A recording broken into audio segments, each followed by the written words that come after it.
मराठवाड्यानंतर आता उत्तर महाराष्ट्रातील जिल्ह्यांना अतिवृष्टीचा तडाखा। नाशिकमध्ये दुतोंड्या मारुती पाण्याखाली, गंगापूरमधून मोठ्या प्रमाणावर विसर्ग, तर जळगावलाही तडाखा।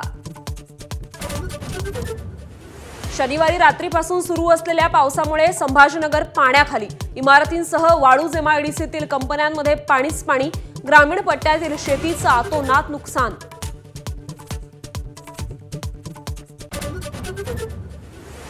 महापुराच्या विळख्यात सापडलेल्या मराठवाड्यातल्या अनेक जिल्ह्यांना पुन्हा पावसाचा तडाखा। धाराशिव, बीड, परभणी आणि नांदेडला पावसानं झोडपलं, सोलापुरातही पावसाचा कहर।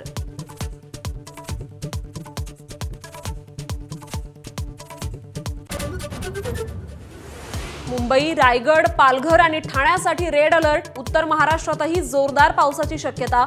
हवामान विभागाचा अंदाज, मराठवाड्यात पूरपरिस्थितीमुळे अडचणींचा सामना।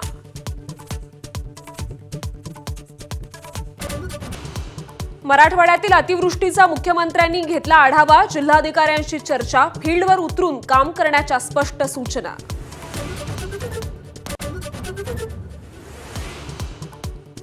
आशिया चषकाच्या फायनलमध्ये भारत पाकिस्तानमध्ये महामुकाबला, प्रतिस्पर्धी आमने सामने। दुबईच्या मैदानावर हाय व्होल्टेज लढत।